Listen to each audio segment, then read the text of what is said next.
Hello. Welcome to This Week in Politics. Today's show is going to be kind of an unusual show. We are going to have a subtitle. We're going to call it, Are You Tired of Winning Yet? Remember, Donald Trump said that we are going to win so much when he takes office, we're going to get tired of winning. I'm not tired of winning yet. But I think that because of the way the press has treated Donald Trump, and I should tell you, I did not vote for Donald Trump. I wrote in a candidate. And the reason I didn't vote for him is because I don't trust him. I still don't trust him. But nothing succeeds like success. Because the way the press has gone after him and mistreated him and his family and his administration, I thought somebody, somewhere, should take the time to go over and chronicle and take a look at the amazing amount of accomplishments he's had in less than a year in office. And when I sat down and started writing, and this was just off the top of my head, I was actually really amazed. So I want to go over this. This is really a good news type of program. This is going to be a fun one to do. But there are a lot of accomplishments that he has done, and it truly amazes me. Then at the end, we're going to do current events, and this week again we're going to do something a little different. Rather than just give you headlines from the news that are happening, I want to go back and do an update on a couple of stories that we have reported on earlier. One of them was a shooting in Las Vegas. There's been some huge movement out there, not by the FBI or the cops, of course, but from new videos, new audio that have shown up out there that are pretty definitive in what went on out there. And I think you're going to be surprised if you haven't been keeping up on it. And then also, I want to take a look at an update on the Judge Roy Moore story that we did. We did a special on the Roy Moore thing last week. And since we did that story, there have been some reversals in our national media. And I want to bring you up to date on that. We'll give some good news to Judge Roy Moore and his followers out there. But before we get to any of that, let's get started on, are you tired of winning yet?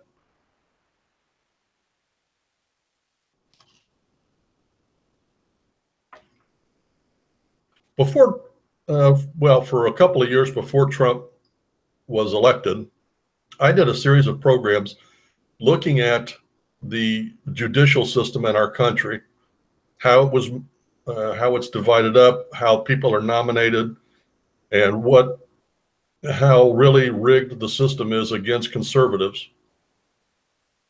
But then I also made some recommendations on how we can turn that tide around. Now, they didn't do what I said, how I said it, but he is making huge inroads, and there is an amazing amount of room for him to improve in the court system. Now, the lack of progress, first off, he's made a lot of nominations, a lot of positions filled, still much to do, but the lack of movement there is not to be blamed on Trump. I hold Mitch McConnell personally responsible for slow walking these through the Senate. All he has to have is 51 votes to get one of these judges nominated. We have 52 votes in the House.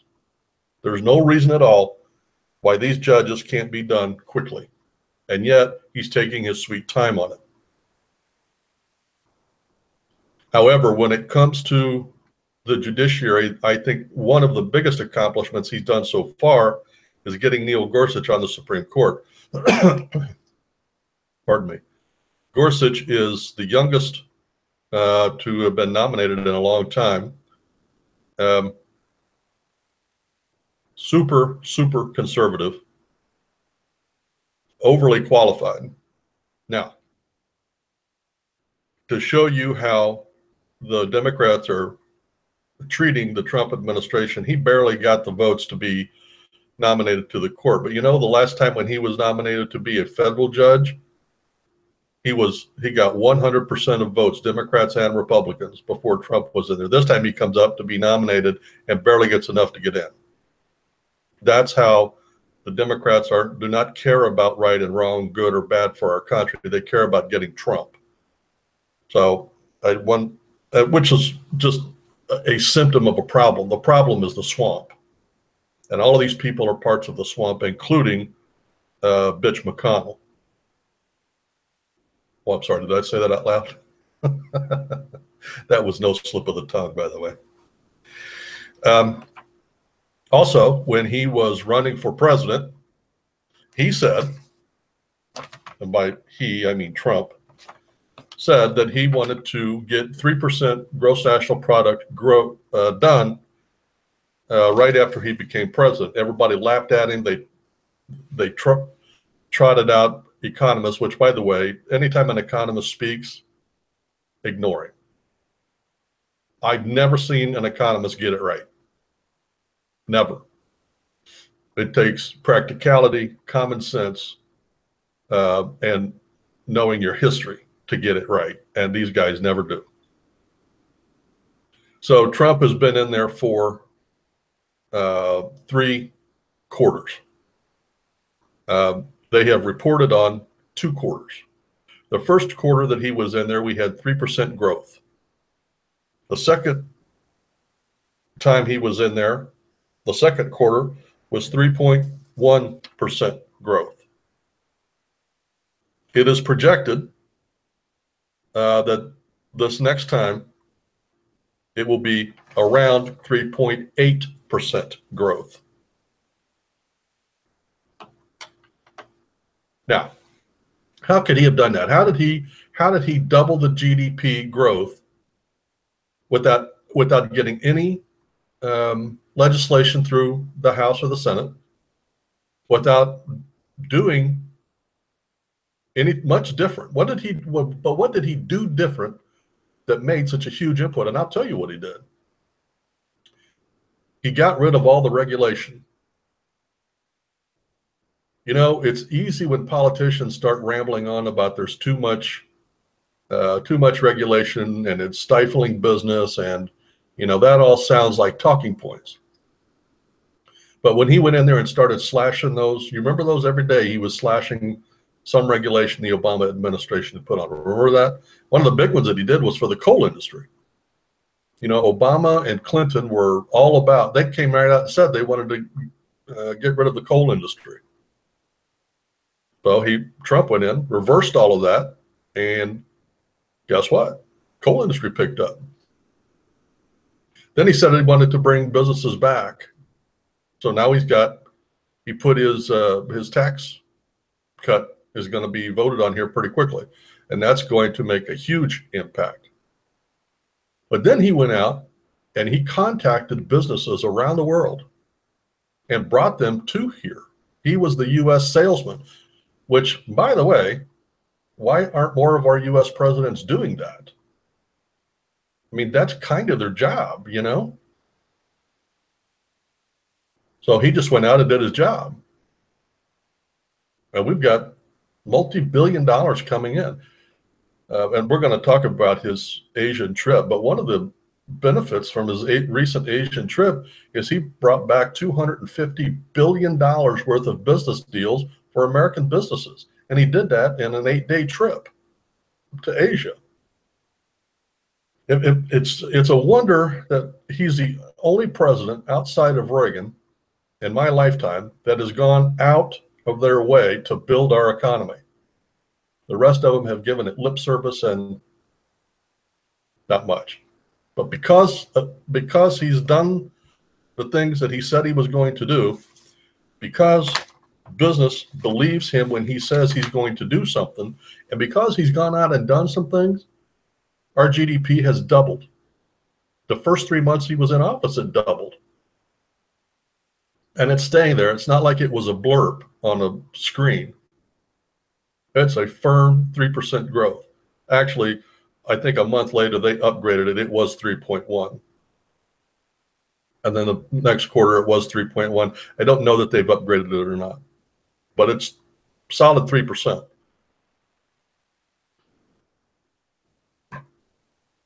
Now, one of the defeats the Obama or the Trump administration has had, once again, was at the hands of Mitch McConnell for not getting Obamacare through. Remember that debacle when Kane from Arizona came out? He was a deciding vote, and he did it so dramatically. You know, he put his thumb down in front of the lady who was taking the vote in the Senate. He's a nutball. But anyway, so Trump did not get Obamacare through. So rather than just admit defeat and move on, he's taking it apart piece by piece by piece. He's done away with the individual mandate. Well, he started right off by telling the IRS that even though the laws on the books do not enforce the tax on people who do not have Obamacare, that's huge right there. That alone is going to take the guts out, because the objective, the thing most people objected to was they were going to get your money one way or the other, either through Obamacare or through more taxes. We weren't given an option, so he got rid of that. Then he recently went through and said, yeah, I'm not going to do the subsidies for the insurance companies. So if the insurance companies aren't going to get subsidies, they'll fall right out, or they'll have to raise their premium so high that nobody's going to buy it. And lastly, here, as the budget comes through, one of the things that he has put in there is to legally get rid of the individual mandate to get that. That way, it's not just on his word, it'll be law. And it is in the budget as we talk. The question is it going to be passed? And I believe it will be. And as soon as that's done, I think the other thing he did, and this I'm not positive on, but in Obamacare, and every policy that everybody gets, there are a list of 10 things that have to be covered. And those 10 things are outrageous. Like birth control. Men have to have a policy on there to pay for birth control, or psychiatric care, or, so that's making the policies outrageously expensive. So anyway, Trump said, we don't have to do that. You can go get your own policy, and you can get it across state borders. Well, that is going to lower the cost. Both of those steps are going to lower the cost, because when you have increased competition, and not only in state, but across state, which means you can buy it from whatever state you can find the cheapest policy in. And that's going to push prices down. So he has taken the guts out of Obamacare without the House or the Senate. He took the guts right out of it, and in effect has gotten rid of Obamacare. Also, and I alluded to this a second ago, he has got legislation written up and has passed. The House has passed a version, the Senate has passed a version, and now it's in committee working out the details for tax cuts and tax reform. This is huge. Our current corporate tax rate is 35 point something %, one of the highest in the world. There's no wonder under Obama, our businesses went elsewhere, set their headquarters up overseas. And I railed against that when they did that, because I thought that was un-American. But I certainly understand why they did it. I mean, if 40% of every dollar you make is going to go to the government, why in the world, what's your incentive? And the shareholders were getting screwed. So he's going to lower that. He wanted it to be 15%, which would make us the lowest in the world. The House and Senate are both at 20% right now. And there's talk that they're going to raise it to 22. I hope they don't do that. The whole goal here is to bring business back to the United States. They're not, it's kind of like if you go to the store to buy something and they tell you it's a 10% discount. Is that going to make you buy something? Probably not. Not unless you really want that thing.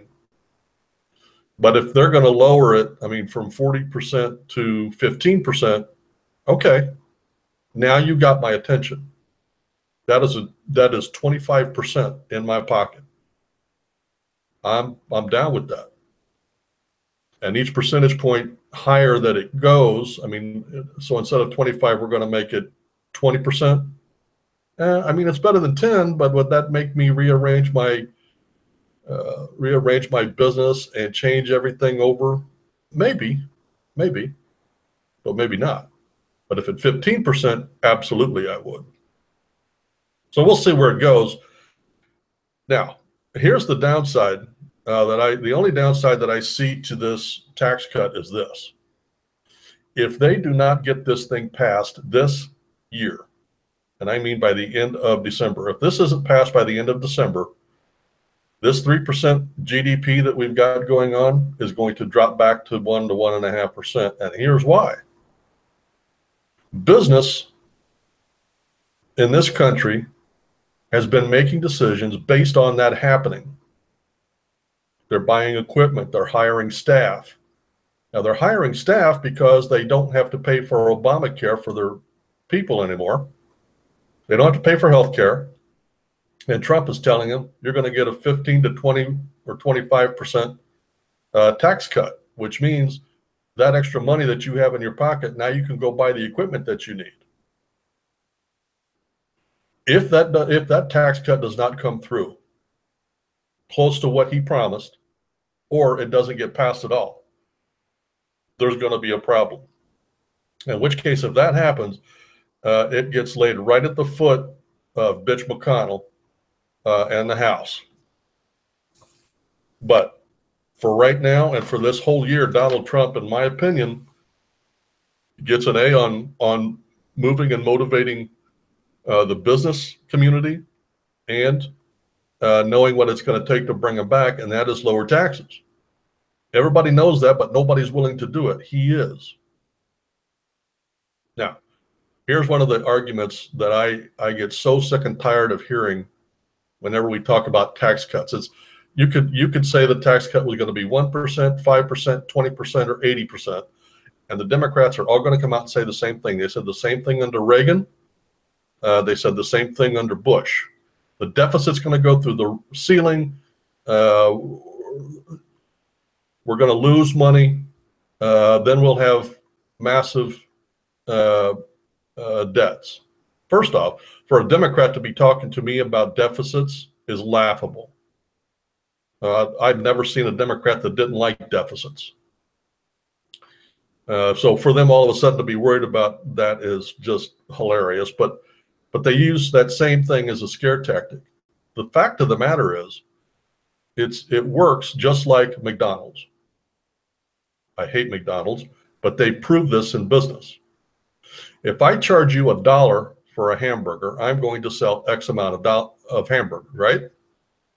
If I charge you 50 cents for a hamburger, I'm going to sell at least twice as many hamburgers, which means I'm going to have twice as much money. It works the same with taxes. If I'm going to charge you 40% taxes, I'm going to raise X amount of dollars. However, if I charge you 15%, you're going to go make more money, which therefore means you're going to pay taxes on more money, which means I'm going to get 15% of $100 instead of 40% of $10. You see what I mean? So the argument that the Democrats are going to start using here pretty quick, I want you to keep in mind, it's all lies. They have no clue what they're talking about. Either they are really stupid and don't know, or they have no argument, and that's the same stupid, tried out playbook they have used for years. I'm old enough to remember Reagan. I remember the arguments. I remember all of it. And they're going to do the same thing, and I hope they lose the same way, because as Trump has proven, nothing succeeds like success. So he gets this done in his first year. The deficits will go up in the short term, just like they did under Reagan. But by year 4, 5, and 6, the deficit's going to come flying down.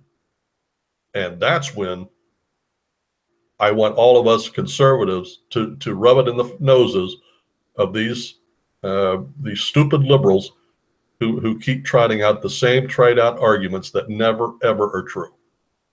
So be aware that's coming. But Trump he's hitting a home run every time he turns around, and it's awesome.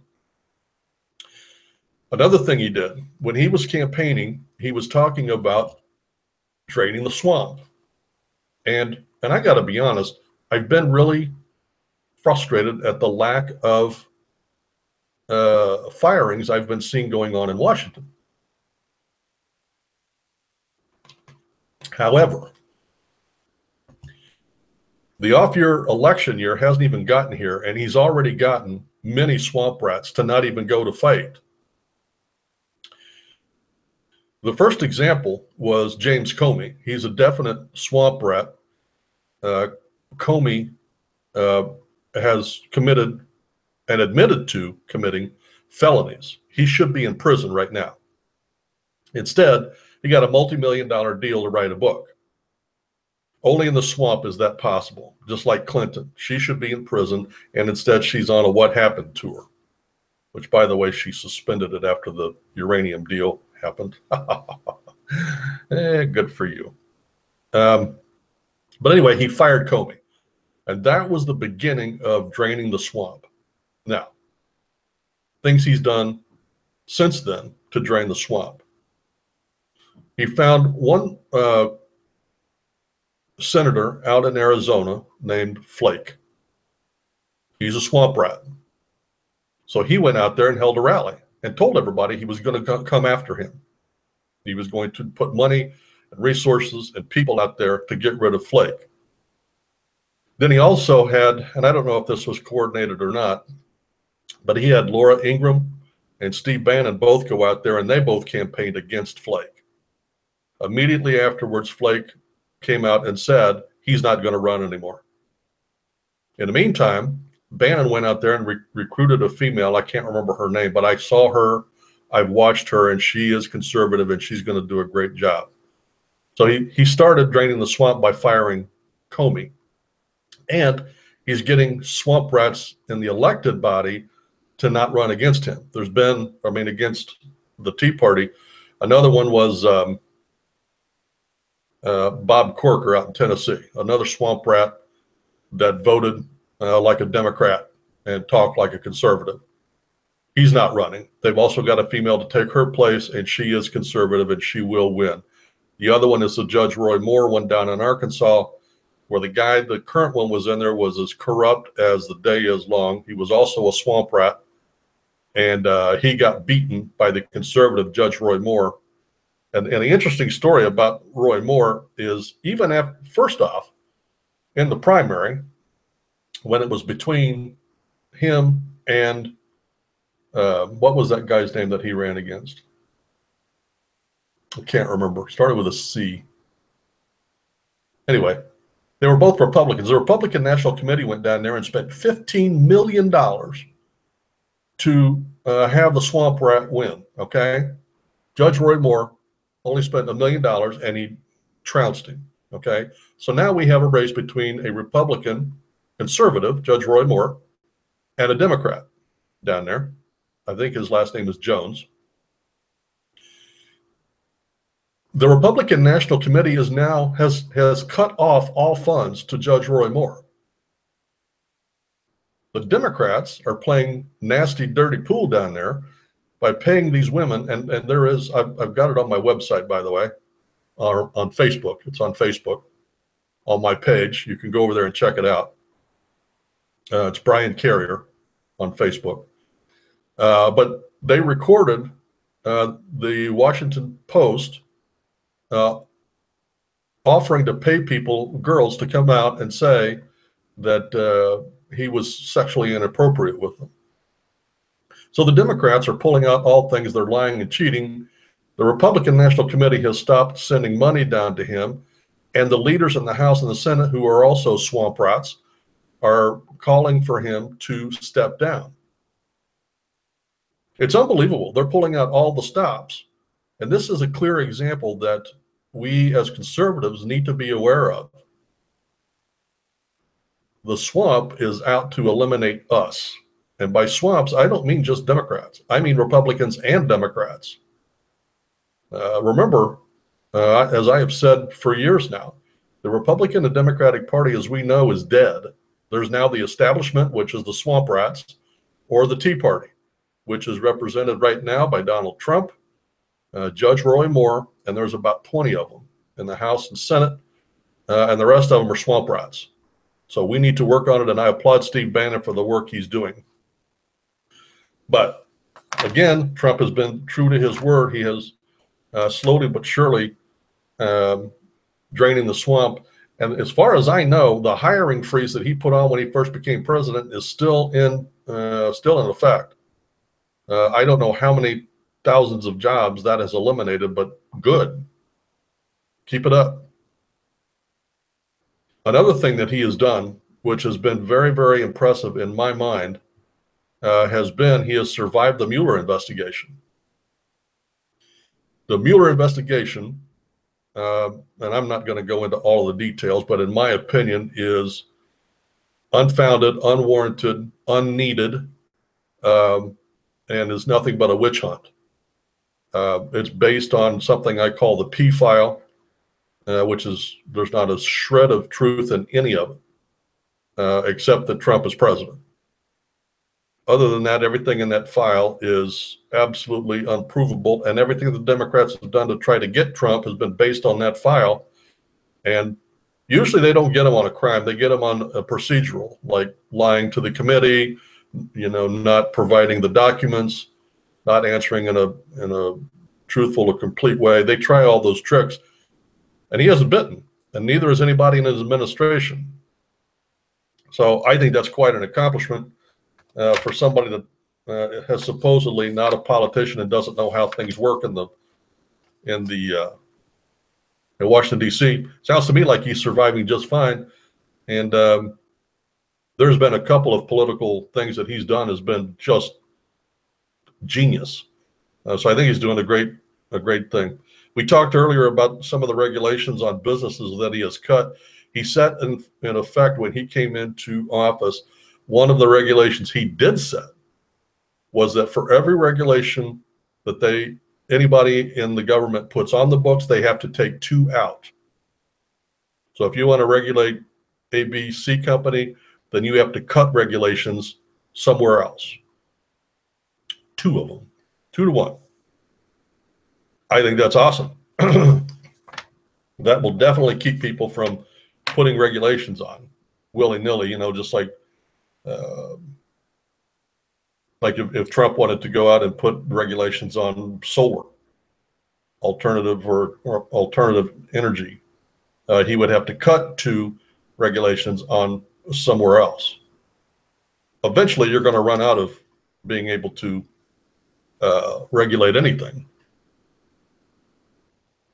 We talked about one of the side benefits not side benefits, but a direct benefit of his fight to cut regulations has been he put the coal business back in business.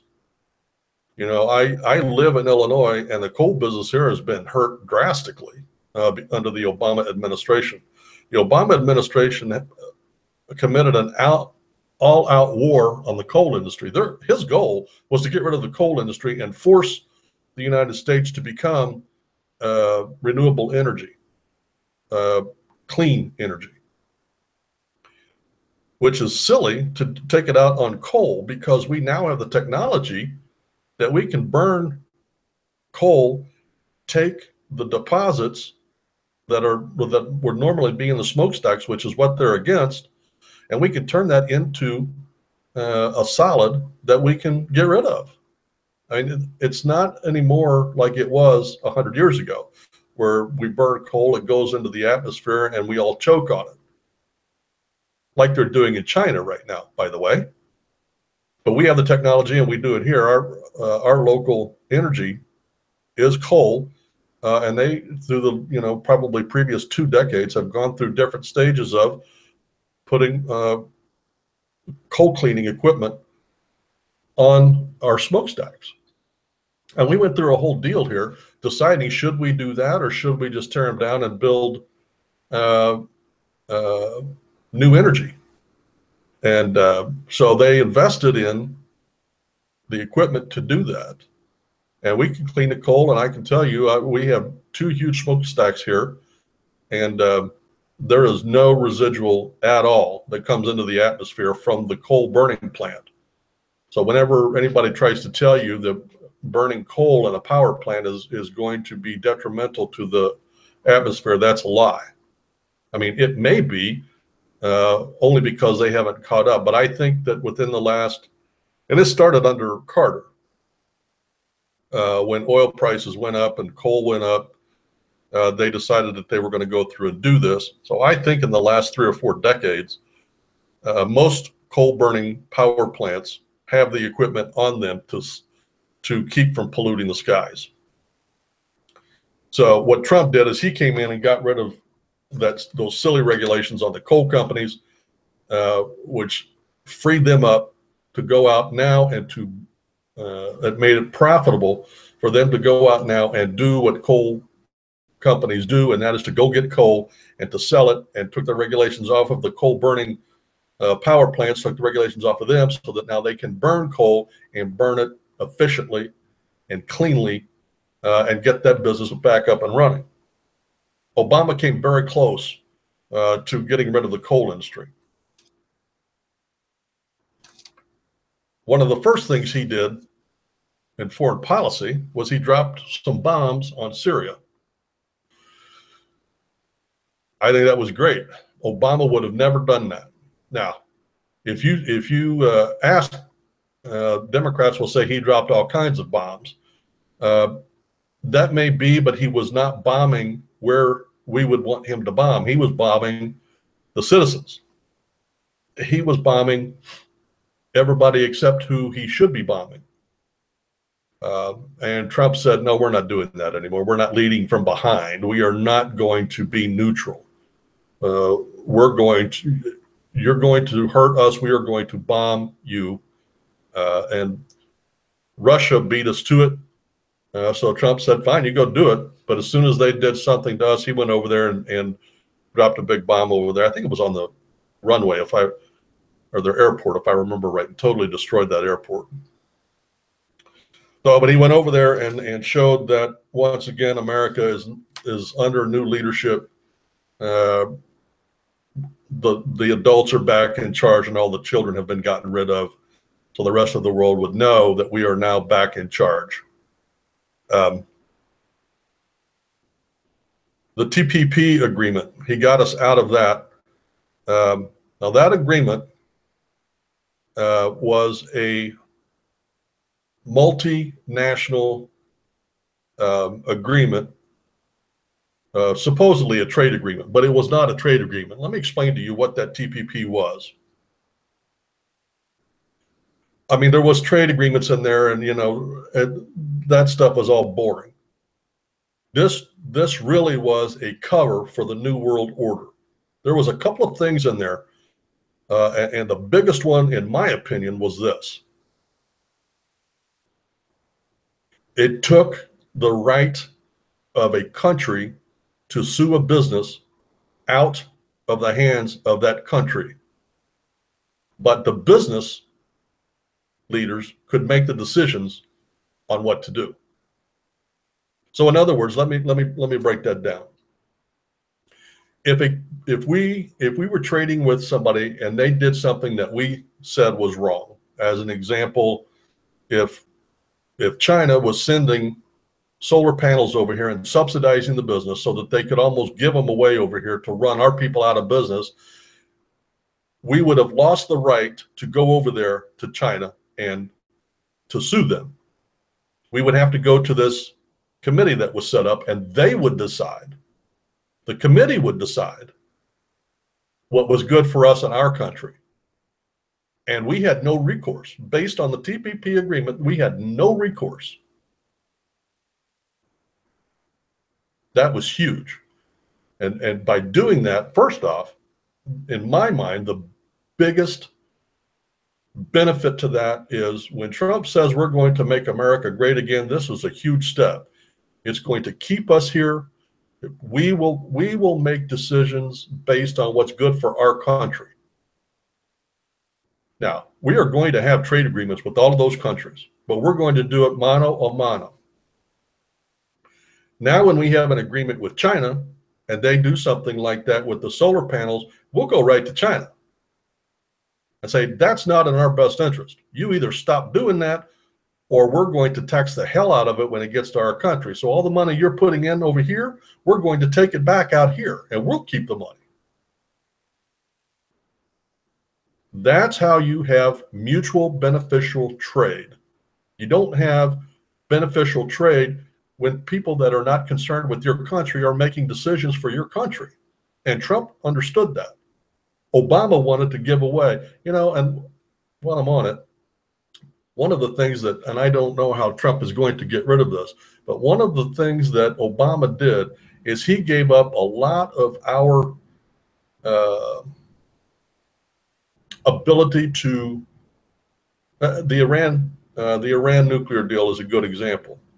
Did you know that that was never confirmed by the Senate? And it's supposed to be an enforceable agreement. It needs to be voted on by the Senate, and it hasn't been.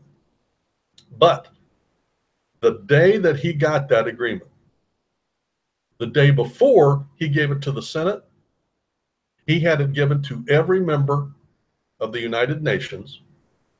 Every member in the United Nations voted on it, and they passed it unanimously.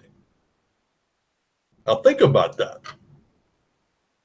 First off, by giving it to them, he gave them the authority over us enforcing an agreement.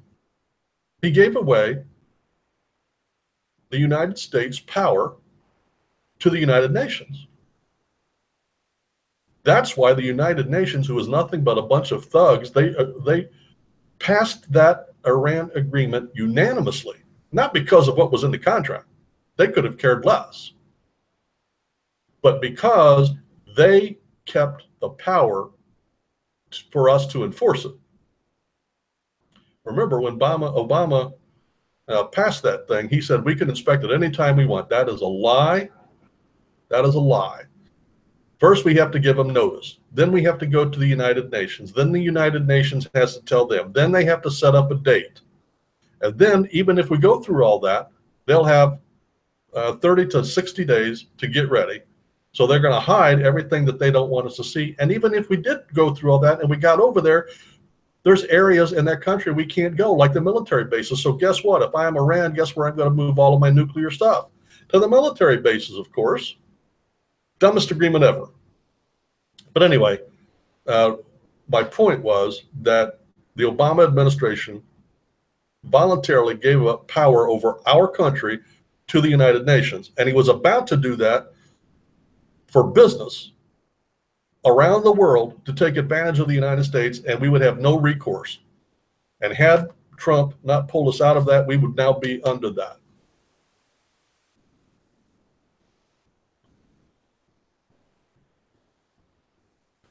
Since I have been alive, with the exception of after the Vietnam War, well, not really. Those were Democrats.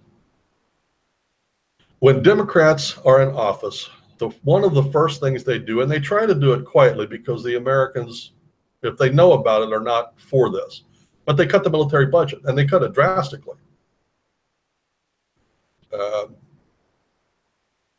Under Reagan, we built it up very, very well. It stayed that way under the first Bush. By this time, the deficit was just about gone. In comes Clinton. He cuts the military budget drastically, balances the budget for 4 years in a row, and then starts spending like a drunk sailor.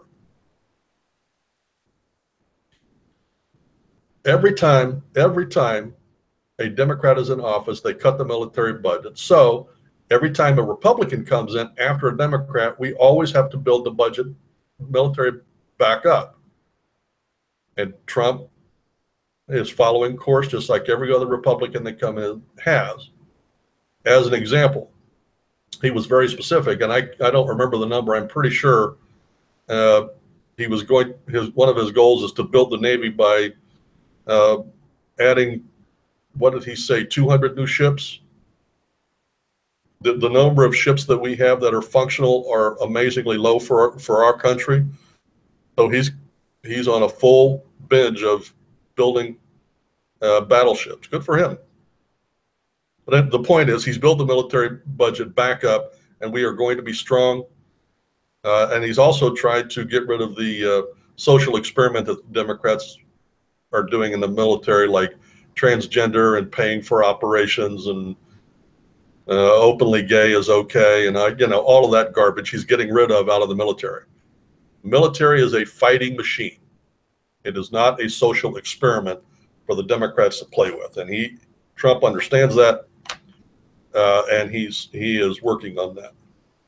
Done great.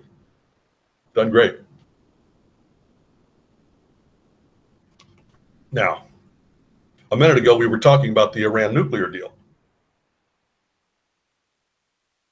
Even though if we stay a part of that agreement, and we have to go through all of the rigmarole to inspect it, even if they're lying and cheating, we'll never catch them because of the way it's set up.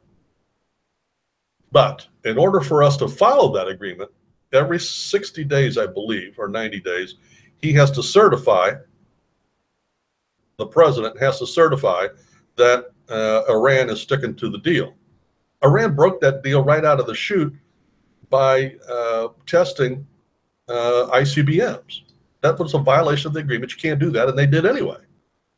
And they went out and bought some. I believe they bought them from Russia with the cash that Obama gave them, by the way, pallets of cash. They went out and gave that cash to Russia and got missiles. So anyway, the first 2 or 3 times it came up, he certified it simply because he wasn't ready to fight that battle. This last time, he uncertified that deal. That will start the process for us to pull out of that agreement. Now, right now, he's working through the politics. What's going to happen to the European Union because they're part of that deal?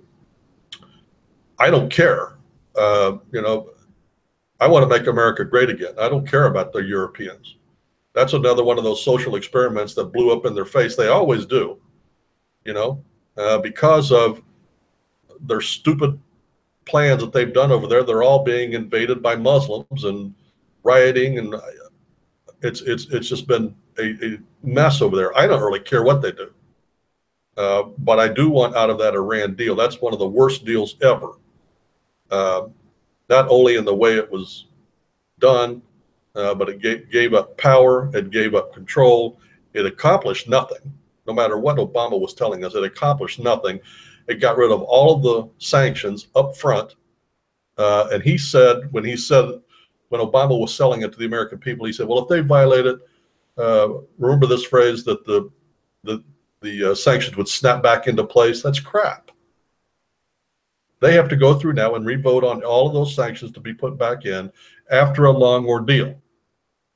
Now, in the meantime, all the funds that we had frozen before, they will all be gone. They will be in places where when we put on sanctions, they'll still have their cash. They might be able not to get more cash, but they'll have all the cash. And by that time, there will be a lot of unintended consequences. So, bad deal. We need to just get out of there and, basically, in my opinion, turn it over to Israel and have Israel go solve the problem. They're very capable of solving that whole Middle East problem on their own without any help at all. And I hope they do. Well, frankly, I don't care what happens in the Middle East as far as the people.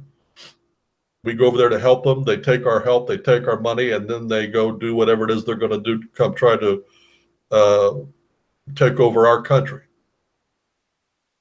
I have quit caring. I want us to take care of ourselves, and if they don't want to take care of themselves, then who cares? He has cut, another accomplishment that he has done is he has cut illegal immigration from the Mexico border by over 80%. Now think about that for a minute. He hasn't built a wall. He's got no legislation passed, but yet he's cut it by 80%. How did he do that? Well, he took the existing laws that were on the books and he told the border guards, we are not going to do catch and release anymore. You catch them, instead of taking them to a safe city like they were doing under Obama, I want you to process them and kick them the hell back out of this country. And so guess what? The Border Patrol did that. And now put yourself in the shoes of the Mexicans. Across the border, they have what's called a coyote that leads them here. They pay that coyote to guide them to the right place to get them across the border. If they know that now they're going to be chased down and caught and then sent back, they will have wasted all of that money. Let's just say it's $1,000 per person and you got 4 people in your family. You give your coyote $4,000 to get your family across. You're across, and 10 minutes later, you're caught and sent back. You just lost $4,000 and you're still not in the United States. That's why he's cut it by 80%. No, everybody believes that Trump is doing what he says he's going to do, and he is, and it's working. And we haven't even built the wall yet. But illegal immigration from Mexico is down by 80% in the first year he's been in office. And that's a consistent, again, it's not a blurb or a bleep on a chart. It's consistently from the month he took over till now, it's down 75 to 80%. Another thing he's done by executive order is he has changed the legal immigration. Instead of just letting a person come in and then bring all of the family members he can. So by bringing in one, we're really bringing in 50, okay? And what has been happening is they come in, and the reason the Democrats let this is because if you let in the poorest of the poor that have no skills, have nothing to give except a vote, what are they going to do? They're going to get on welfare. They're going to get on food stamps. They're going to get on Section 8, which is all programs that the Democrats love to pass out. So now we've got all of these legal immigrants coming in, getting on the dole, voting Democrat. One of the obvious benefactors of that is Democrats, and the proof is very easy to prove. Look at the last gubernatorial election in Virginia. They have had an abnormally high amount of legal and illegal immigration in that state, and it went Democrat. No surprise. In addition to the machine that the last governor put in there, and the dirty, dirty things he did. As an example, he gave felons the right to vote. Doesn't sound like much, but it was there's 200,000 in the state of Virginia. That's enough to make 1 or 2 percentage points different in the election, not to mention the legal and illegal immigrants in that state. So all Trump did is he said, okay, first off, we're going to get rid of the family thing, okay? You can bring your immediate family, which is mother, father, brother, sister. And they're fighting over grandparents, but bring in your immediate family. Now, before you get to come in here, you have to prove some things. Number one, you got to prove that you have a skill that we need as a country. You cannot get on the dole. That means no food stamps, no welfare, no Section 8. You come in here, you take care of yourself and your family. You have to have X amount of dollars in the bank. I mean, very common sense things that people all around the country do for legal immigration, except this country. And the Democrats and the courts are going crazy simply because we want to have what's good for America, not what's good for the Democrats. And he's done that. He's done a great job with that. It is now in effect. The judges are still trying to fight it out, but they're getting it to the Supreme Court, and it will. The administration will win. It's spelled out very plainly in the Constitution. and Trump will win that. The judges are standing in line now just to obstruct, just because they can. We talked about him cleaning the swamp by all of the Republicans that are not going to run again. And I think between now and probably the next couple of months, we're going to hear of a couple of more in borderline states where either Trump won or Trump won in their certain areas that should have been for Hillary.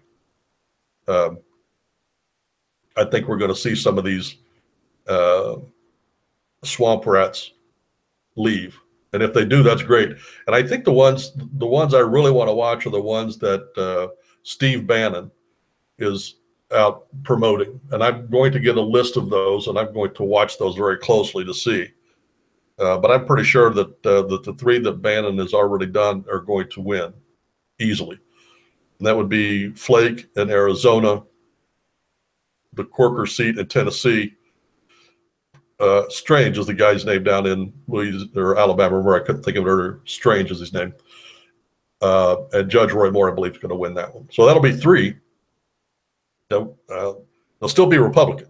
I mean, they're Republican in name right now, but after the elections next year, they will be conservatives, not establishment, and that's huge.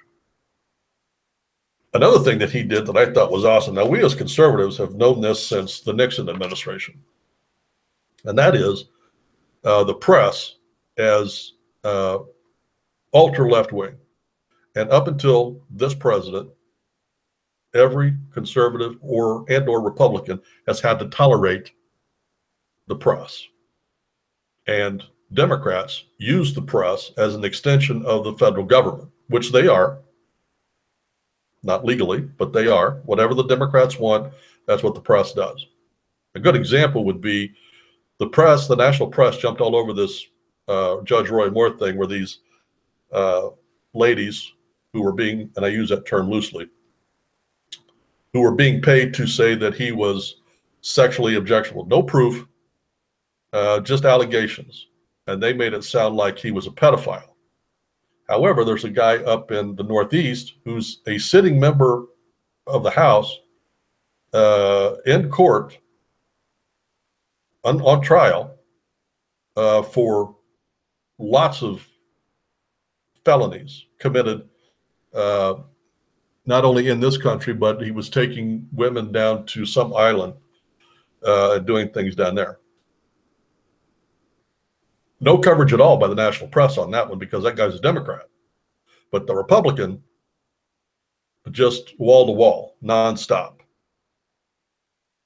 What Donald Trump has done is he put them in their place. He put the press in their place. He called them out in his first press conference. He wouldn't take a question from CNN, said, "You're fake news. You're not going to," and he was rude. The guy was rude to Trump, and Trump put him in his place.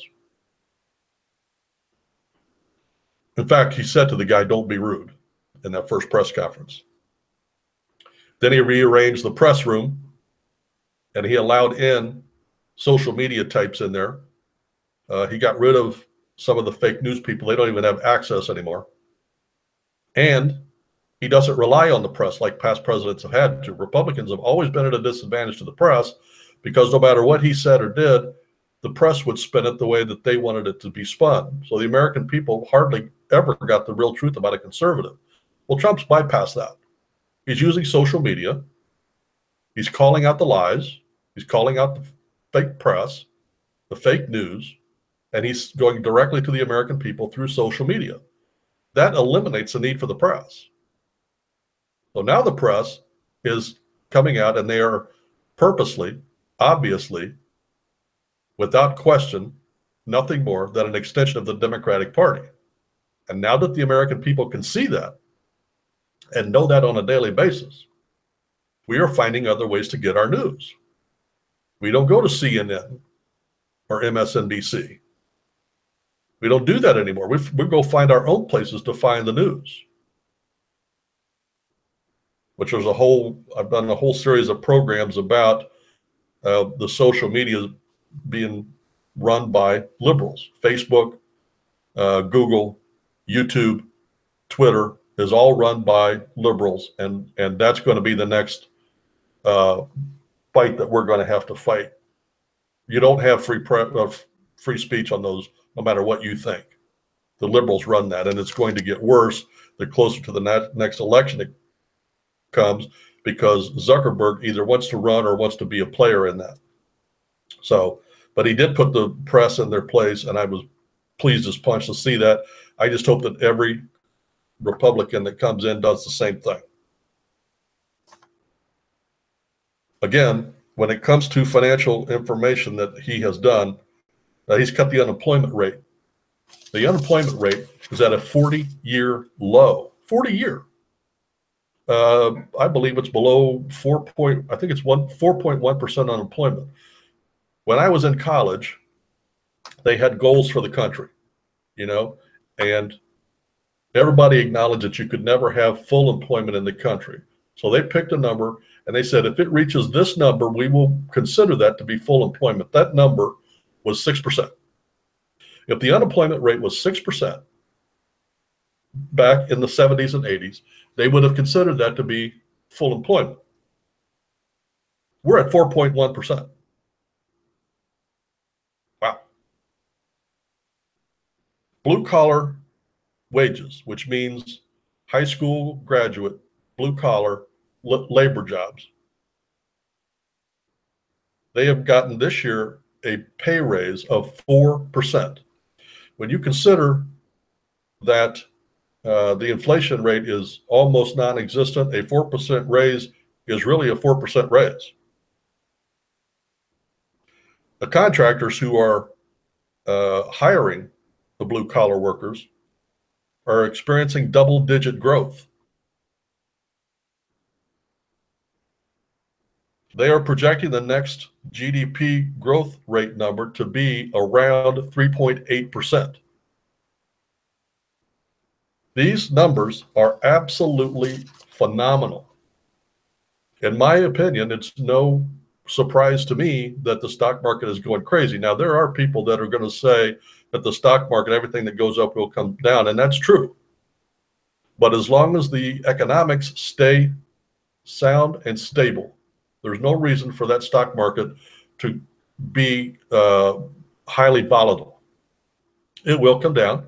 Every stock market does. But in the long term, since when he came into office, the stock market was under 20,000.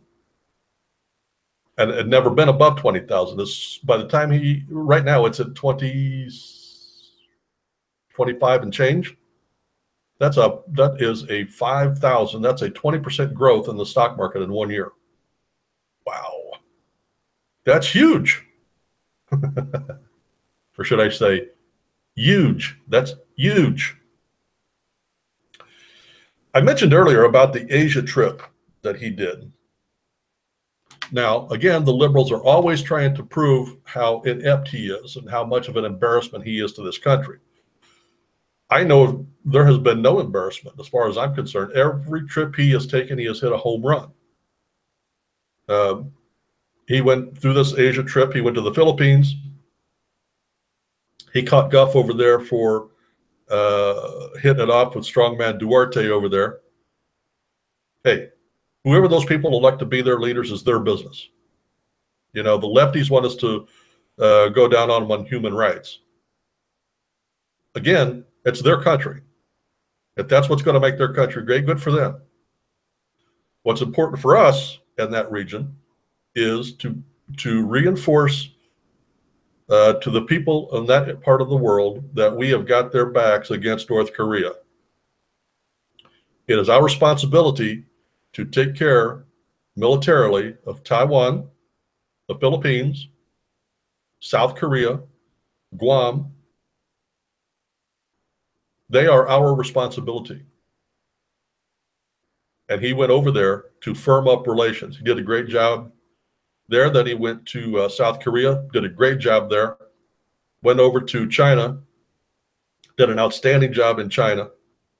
Walked out of China with $250 billion in new deals for American companies.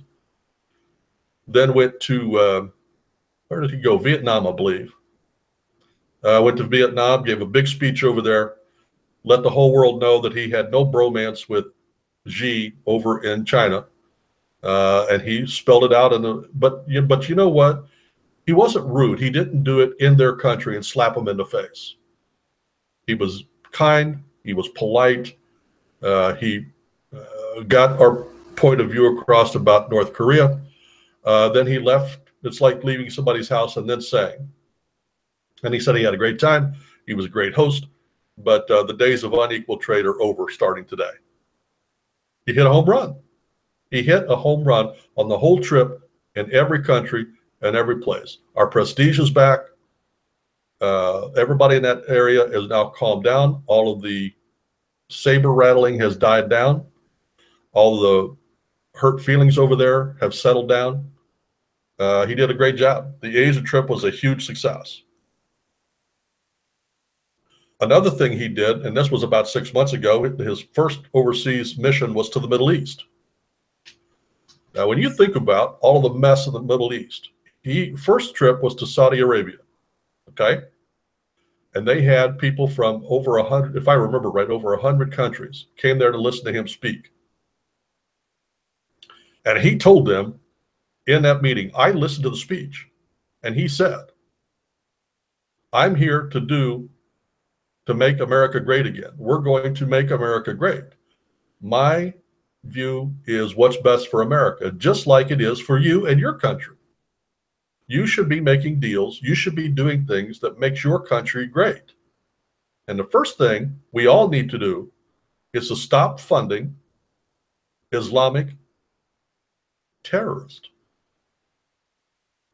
That was huge. They haven't had a president over there from the United States that had the cojones to go in there and tell them, hey, stop funding it. And not only that, but he worked out an agreement between Saudi Arabia and Israel, because right from Saudi Arabia, he went to Israel. Saudi Arabia and Israel have a couple of things in common. They are both worried about Iran and their nuclear capabilities. So they have worked out a deal. And they're doing it beautifully, and Trump was instrumental in making that happen. He did a great job. The Middle East trip was a huge success. I was overly impressed. I have not seen a president do anything like that since Reagan, when he went over to Germany and said, Mr. Gorbachev, tear down this wall. And guess what? It got tore down. But that shows that America is strong, and we are back, and we are leading. We are not following.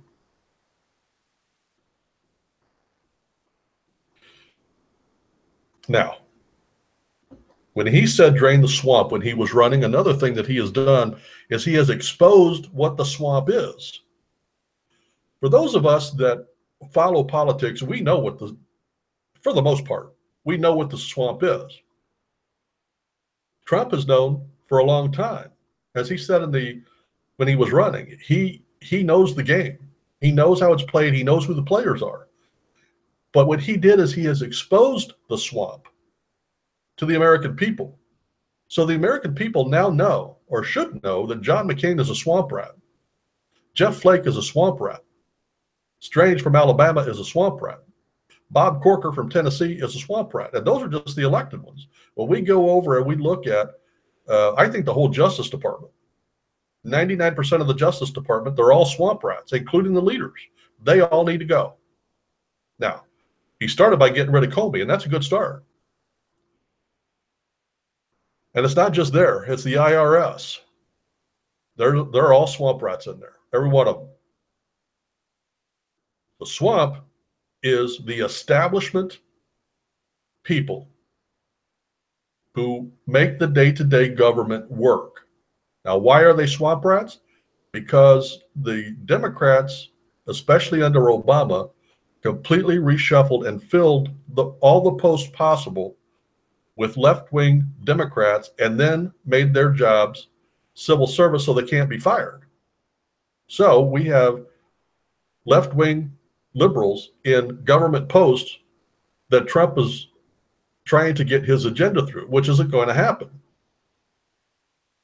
But he's exposed it. We all now are aware of it. And when we vote, we should vote to get rid of those guys. Another agreement that he did is he got us out of NAFTA, the North American Free Trade Agreement. That was done, if I remember right, under Clinton, and it was supposed to bring more jobs and more business to the whole continent. All it really did was it raised taxes in this country, and businesses in this country took their businesses to Mexico, built factories down there, used cheap labor, and then brought the same products back into this country. As an example, Ford could build a car in Mexico much cheaper than they could build it here, and then they could ship it back here, still cheaper, and still make a lot of money. And all they had to do was move it all the way down to Mexico. So we lost the jobs, we lost the tax income, and Mexico gained. So Trump said, yeah, that's not going to happen. If you want to build down there and bring it across the border, we're going to tax you. Ford, or any of them, whether it's TVs or cars or whatever it is. If you're going to close a plant here and take your plant, go to Mexico and hire cheap labor and try to bring it back across here, we're going to charge you. We're going to tax you. So he went to the leaders in Mexico and he said, we're going to have to work out an agreement between us, a fair trade agreement between us. And then he went to Canada and said the same thing. Now, understandably, they're not happy with that. Again, I don't care. It is not about what's fair for them. It's what's fair for us. What's fair for us, and I said this back when Clinton was in office, NAFTA was the dumbest idea I ever heard. And it killed us. And now Trump is pulling us out of NAFTA, and I think that's awesome. And it's going to have an effect. It's already had an effect, immediate effect, but it's going to have a long-term effect. And that effect is going to be those businesses are going to come back into this country, and they are going to start building back in this country, especially when the tax rate goes down. And especially when Trump starts taxing their stuff coming back into this country, and it's no longer cheaper to do it down there. So that's an awesome thing. They are in the middle right now of negotiating with Canada and Mexico individual trade agreements. And it'll probably be a while before they get anything done because they're still smarting because they actually have a president in the United States now that understands what's going on and does care and is going to change that. And these other leaders of the other countries are still, they're still trying to get over that. And I'm sure they're going to try to stall till he's out of office. But anyway, he got us out of NAFTA, and now we're renegotiating these contracts. That's got nothing but good news in it for us. Another thing he's done is he has set the stage brilliantly for us to deal with North Korea. He didn't go in with the military. He did not knee-jerk react by putting on sanctions. He has gone over, he made a special trip to Asia. He was very firm with China and telling them what's going to happen. China's already come out and said, if North Korea starts it, they're not going to get in the middle. The only time they're going to get involved is if the United States goes over there and picks a fight. We have no intention of picking a fight, but we have every intention of living up to our agreements to our people over there and our people. So the stage has been set beautifully. Everybody knows where everybody stands. North Korea knows that they are walking on eggshells right now. And frankly, I don't think the threat is near as great as it was when he took office. So good for him. I think he's done a marvelous job setting the stage and dealing with North Korea. Another thing he's done that he got very little credit for was the 2 hurricanes that hit in the southern United States. He had FEMA up and running. They were running like a well-oiled machine. You heard no complaints. You heard nothing but praise, even from a Democrat governor. And I don't remember. I don't remember. Whatever state it was, they had a Democrat governor, and they, of course, all the press went to him trying to get him to throw dirt at Trump. And he said, no, he's on the phone with me once or twice a day, asking what he can do, what do we need, what do we want, and they're responding beautifully. remember when Katrina hit, uh, Bush got all kinds of grief. And then when there was hurricanes down there under Obama, there was all kinds of complaints down there. And Obama did get a black eye from that. But I didn't hear one person say one bad thing about FEMA or the lack of materiel or the lack of cooperation or the lack of organization from the administration or from FEMA. So he handled it beautifully. You know, everybody was expecting, since he wasn't a politician, he wouldn't know how to deal with it, but he did a great job, and good for him. Are you tired of winning yet? No. I mean, this is 1 year, and I'm not done yet. Now, as a Christian, I was very glad and very proud that he has brought prayer back into the White House. They have Bible studies inside the White House. You know, they got rid of all that Muslim crud that Obama brought in there. It brought Christian prayer back into the White House and Bible studies back into the White House. I'm glad to see that. I can't remember which one, but it was somebody on his inner circle that is doing a Bible study on a regular basis. That's great. Another thing he did, and again, using social media, he called Sessions out to do his job. Now, Sessions was appointed by Trump, that's true, but he's a swamp rat. And he needs to be fired. He needs to go. Trump has come out and said publicly he wants a special investigator to look into Clinton, the pay for play, the uranium deal, all of that. And Sessions came out just the other day and said he's not going to until he sees more proof.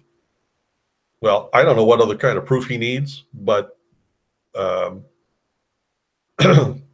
he has publicly called Sessions out. He's setting the table. Right now, the table is set, and all he has to do is pull the trigger. And frankly, if he gets rid of him, Rosenstein needs to go too at the same time, because Rosenstein, who was the number 2 guy in justice, is the one that called the special prosecutor to go get Trump. So if he fires Sessions, that means he's going to leave that guy in charge. That means there will never be a prosecutor, because he's not going to go after him. He's part of the swamp. So, in my opinion, he needs to get rid of Sessions and Rosenstein at the same time. Now, another thing he did, and I thought this was great. He was chastised for doing this in the beginning, but he called the NFL out for allowing their players to disrespect the national anthem and the U.S. flag. And I think that's great. The press tried to shame him by saying, that's none of your business. It's the NFL, and they have a right to do this, the right to do that. And Trump came out and said, no, they don't have that right. That's not a right. If you want to say what they're doing is a right, then the club owners have a right to fire them. And so it should be. Now, the NFL didn't listen, and guess what? Right after Trump spoke, massive drop in numbers for the NFL. They're in panic mode right now, trying to figure out how to deal with it. And I don't understand why. If you think about your job, if you used your job as a platform to push your social agenda, do you think you'd be there very long? The business would come to you and say, look, your job is to make widgets. I pay you to make widgets 8 hours a day. Now, what you do on your own time is your own business. But in this place, you make widgets. And the NFL should say the same thing. You're here to play football. What you do on your own time is your own business. But when you're here, you play football. And anything else you do, if I don't approve, you're fired. Pardon me.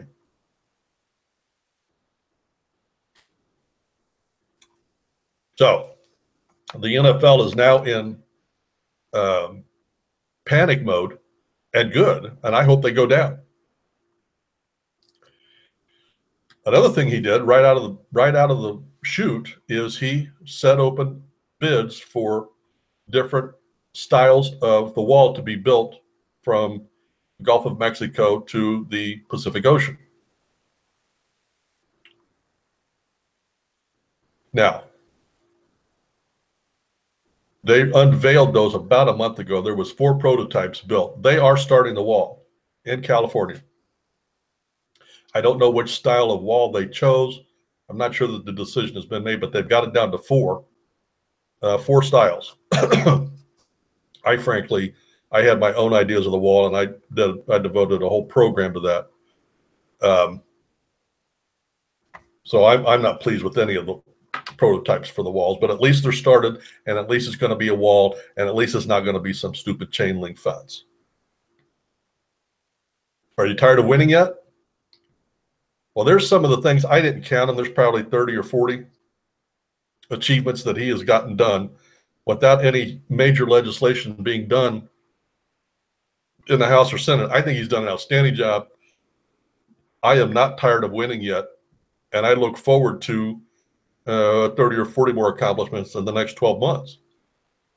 I think it's awesome. And again, I did not vote for the man, and I still don't trust him. But nothing succeeds like success. And by golly, he has got a great accomplishment record. I'm proud to have him as a president. I'm proud that we are back in the leadership role in the country. I'm proud of him when he goes overseas. I'm proud of the accomplishments he's done. I'm proud of the economy that he has restarted. I'm proud of everything that I mentioned in this talk. He deserves an A+ on every one of those. Okay, now in this part of the program called Current Events, I like to usually pull headlines out so that we can, so in times in the future, we can look back and say, okay, what was happening in this week and when exactly did this start? And but this time what I want to do is I just want to touch on 2 stories that we have reported on before. The first one is the shooting in Las Vegas. There has been a complete press shutdown by the FBI, Homeland Security, the Las Vegas Metro Police Department, Sheriff's Department, and everybody involved. A complete shutdown. No information. However, just like with the press, the independent investigators and videographers have done some amazing work out there, and I'm going to promote 2 of them right here. I did a show not too long ago where I went through all of the questions and all of the issues that I had, and I was complaining about the lack of information. There is a guy by the name of Scott Benzak. There's a lady by the name of Laura Loomer, and there's a guy that has a program. His name is Charlton. New video has come out. There was one out there that shows the airport. I don't know what it's called, but it shows all the airplanes landing and taking off and all of that. They've got a screenshot of that over the period of time before, during, and after the shooting. And it shows some really oddities about helicopters taking off and turning off their transponders and then reappearing time later. Then there's a videography that has a picture from an angle that I've never seen before that shows that the helicopters they actually have snipers in the helicopters shooting down on the crowd. Not one shot came from the Mandalay Bay.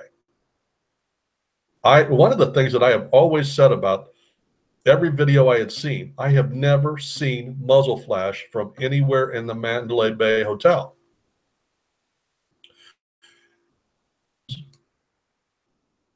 I saw something, but I never saw, and I always kept telling people, for that power of a rifle, there should be so much muzzle flash, you should be able to see that without squinting your eyes to look at it.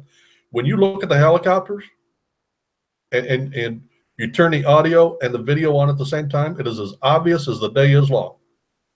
And I didn't believe it until I actually saw it. I didn't think people would not see it, but they did. I watched those videos and I didn't catch it. I knew there was helicopters, but I thought what was shining was the strobe light on the back. but it's as obvious as the day is long. Muzzle flash is coming out. It's not just my opinion. One of these videos is looked at by a cop, and he says, if that's not muzzle flash, I don't know what muzzle flash is. That is definitely coming from that helicopter. There are other videos by these folks that show snipers on the top of buildings shooting down in different areas. Remember, there was reporting of shooters at all the hotels up and down the strip, remember? It, to me, has become as obvious as the day is long that there were snipers set all along the strip, and they were shooting into hotels. And they were shooting people. I believe there was more people shot in front of these hotels than we know. The helicopters were used for not only shooting and starting it, but also for extracting the people. I believe there were 2 people in the Mandalay Bay Hotel in Steve Paddock's room, but I don't think Steve Paddock shot one shot. I think he was a patsy. And here's the thing I'm not hearing anybody say. 50% owner of the Mandalay Bay is a United Arab Emirates company. And that United Arab Emirates is a Muslim country. I believe Stephen Paddock was comped that room in that space in that time for a specific reason, and that was to use him as a patsy. I believe they used those helicopters to bring the guns down the stairs the night of the shooting. I believe it was all done with the knowledge of the lead of the Mandalay Bay Hotel. I believe Jose Campos is not an employee. I believe he was probably the one that was offloading the guns from upstairs to downstairs. I believe he's part of the plan. I believe he was the one that probably shot him in the mouth or in the chest or wherever that was they shot him. There's more video from the dead body that shows he was not shot in the mouth. And I did a program saying, when you look at that body, it's odd. It didn't look like it had been shot in the mouth. Well, they got a different shot of it, and you can see pretty obviously he was shot in the chest twice. And the blood that was coming out of his mouth was because he was shot in the chest. And then you know, we covered everything about the scene and how it was planted and all of that. But anyway, I think we know pretty well what happened. I think we know pretty much who was involved. It was a Islamic terrorist. It was an attack on our country, on our soil, and I don't think there's any question at all about that. I believe it's being covered up because they got away, and I think the CIA was semi-complicit, and they can't let any information out because as soon as they do, that's going to raise more questions. And it will eventually come out. So they're just going to take the heat for it. And my guess is everything is going to be locked up, put away, and it will never see the light of day. But go over and check those videos out. Remember, the guy's name, the one that I really want you to pay attention to, this guy really, he's rough around the edges, but he has good common sense and he has a decent brain on his shoulder. His name is Scott Benzak. Go over there and check him out. Laura Loomer's doing some great investigative work on the ground out there. Look at her stuff. And then this Charlton, he has a couple of videos on there that he has put out there just for you to take a look at. Now, the other story I want to talk about that we reported on before was about Judge Roy Moore.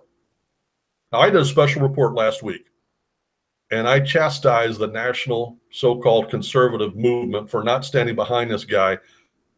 Just like the conservatives have always done. We throw our people to the wolves, and the Democrats circle the wagons around their people, and they never, you know, look at Franken. They're all circling the wagons around Franken. Even Hillary came out and said, you know, well, he made some mistakes, but I stand firmly behind Al Franken. Okay, and he's actually done things and admitted doing things to women. Judge Roy Moore hasn't been proven to have done anything. He hasn't admitted anything, and the press wants him to pull out. Now, since I did that special report, I noticed Rush Limbaugh has changed his tact.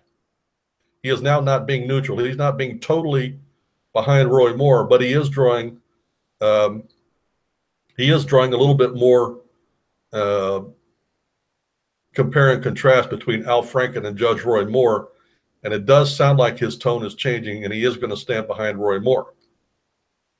And another one that I was really disappointed in. I love Dick Morris. I watch his videos all the time. He has a show called Deep Six, The Deep State. You should watch that. He used to work for Bill Clinton, but then he saw the light and became a conservative. And I like him, but he called on Judge Roy Moore to get out of the race. And he did it based on, he made that call based on polls. He claimed they were Republican polls. And I said at the time, I don't care what the polls say. That is, as a conservative, we should be circling the wagons around this guy and trying to prove these people wrong before the election. Well, again, since we did that report, they have disproven just about every one of these. All of these stories have fallen apart. In fact, there was somebody, I don't remember who it was, had audio taped somebody from the Washington Post. I think her name was, I don't want to guess, offering to pay $1,000, I believe it was, for women to come forward and say that Judge Roy Moore was inappropriate with them.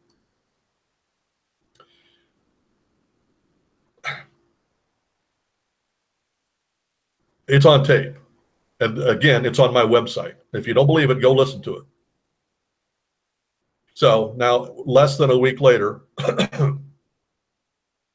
Dick Morris came back out and he said, I have changed my mind and my position on Judge Roy Moore, and he starts to backtrack. This time he doesn't mention the polls. This time he starts mentioning the women, to which I say, great, better late than never to the party, pal.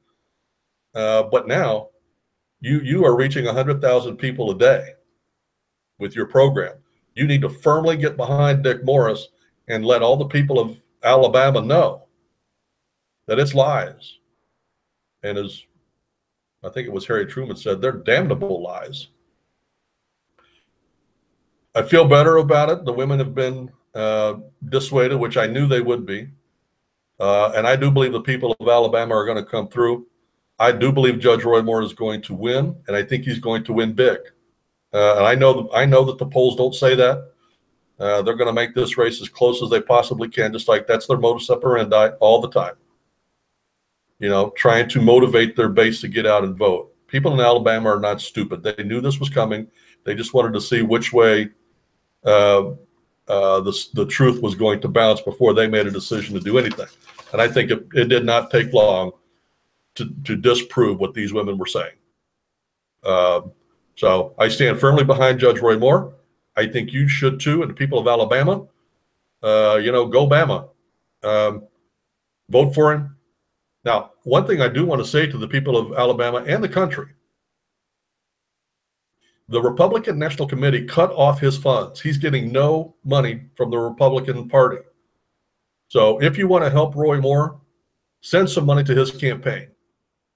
And it doesn't matter, $10, $100, every penny counts, because I promise you, the Democratic National Committee is going to go down there and spend millions to try to buy this seat from the people in Alabama. So they're going to need every penny we can possibly get down there to him. So don't only support him with your votes, support him with your checkbook. And for those of you that have big checkbooks, go write a big check. This is important. This vote will be very, very important in the coming couple of years with the Trump administration and the agenda we want to get through. So kudos. I'm glad to see some people are coming around, but let's stop being fickle. Let's remember this is about an election. This is about getting our agenda done. Well, that's about all I've got for this week. I look forward to seeing you guys next week when we talk about this week in politics.